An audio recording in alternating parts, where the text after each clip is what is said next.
handmade candle business can be so expensive, especially if you want to create the best brand possible. Things like photography, branding and marketing can be very expensive. So in this video, I will give you some ideas of how you can raise additional funds to invest in your business. Subscribe and hit the bell if you're a budding handmade business owner looking to start and grow your own business. You can also follow me on Instagram at the Small Biz Directive. Hey everyone, welcome back. My name is Ashani and I'm the creator of Luna London, a home fragrance company which is now stocked in Harrods. If you missed it in my last video, I am so excited to announce that I am launching a course which gives you my entire marketing blueprint, from how I get press mentions to also how I got my stores in retail. If you'd like to find out more and want to jump on the waitlist, you can go ahead and click the link in the description box below. My first idea of how you can generate income for your business is by offering white labeling services. This is probably my favorite way of generating income, and for quite a few reasons. So firstly, if you don't know what white labeling is, it's basically where you can offer other businesses or another person to make candles for them that are ready for them to put their own branding on. So essentially you're being the manufacturer on their behalf, so they don't have to go ahead and learn how to make candles themselves. So the reason it's my favorite way to generate income, not only of course that you're making some money, but so one of the best benefits is the fact that you can use economies of scale to your advantage. If you don't know what economies of scale means, it's basically, you know, you can increase your buying power because you're buying bigger volumes, meaning you can get discounts on individual items.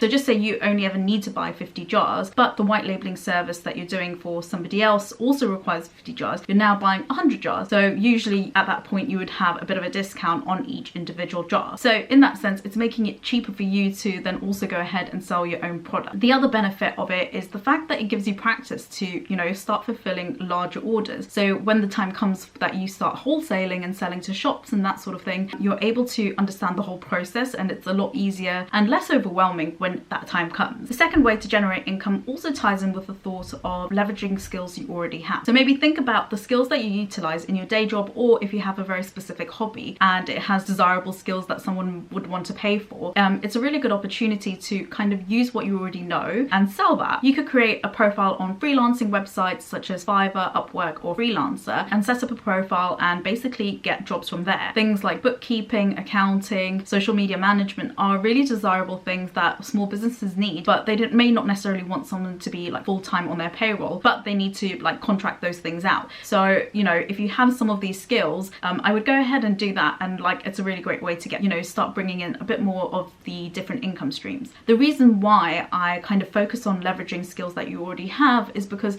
you don't want to start like learning something new, because of course that takes time, it takes practice for you to become like good at it. So if you kind of think about what you can already do and how you can like use that to your benefit, it's what I would recommend you like kind of take away from this video, is just thinking about what can you already do and how can you like, you know, go ahead and get paid for it basically. So how I would go about deciding if you wanted to go in freelance is make a list of all the skills that you have, that you know you have, and go ahead and start circling around what you think is something that you really enjoy. What would you like not mind being paid for? And the reason I say this is because you don't want to just make money for the sake of making money, in the sense like you're doing something you really don't enjoy and you're kind of having to do it just because like you want to fund your business, because that's going to burn you out. It's going to leave you overall like demotivated and stuff. But if there are skills that you have and you really enjoy doing that specific task, I would say that's probably the best place of like, you know, deciding to become a freelancer or like taking on a freelancer role, is based on what you actually really enjoy doing. The thing with freelancing is, so like on places like Upwork, there's a constant stream of jobs. Like there is like a lot of jobs out there, so there's a huge amount of opportunity. What I would say is you may have to kind of start off a bit on the lower end, unless you have like, you know, a massive portfolio to be able to show someone, but you may have to start on the low price band until you kind of build up like good reviews and that kind of thing, and then you can obviously like make a lot more money. My third idea again is about leveraging skills you already have, but with a bit of a twist, and that is creating digital products. So if you don't know what digital products are, it's basically not a physical product, it's something like an ebook or a template that someone can purchase from you. I would say using your skills you already have, like I gave the example before, if you're an accountant or a bookkeeper, you could create templates for like invoices and other bookkeeping-y type things.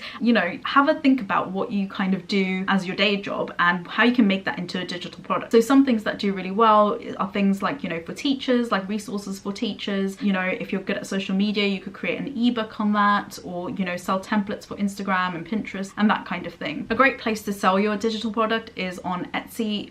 There's a lot on there, but, you know, you can kind of try and find a gap in the market and try and fill that gap. And that would be a great way to start bringing in income, like quite passively really, if you get your SEO right on Etsy. So guys, I would like to know if any of the ideas so far has sparked off any thoughts, or, you know, does it seem like something you would do? And also I would like to know, because like I think it comes as quite a shock to people that, you know, candle making is actually really expensive. People I think go in thinking they're going to spend like £200 and like make 50k, which is not really, like, you know, I mean, you can do it, but you would be like it's the exception, not the rule. So I would love to know, in terms of budgeting for your candle business, have you been finding it okay, or has it been like quite a squeeze, or like very unexpected, like has it been way more expensive than you thought? I'd be very interested to know. So my fourth idea is a bit different. It's to teach a language. So because of everything that's happened in the past year, of course a lot of language teachers can't go to the locations they would normally go to teach their language, obviously because they can't travel. So this has led to a rise in online teaching and online tutoring for languages. It's become like this huge craze apparently. It's become like this huge thing, according to my friend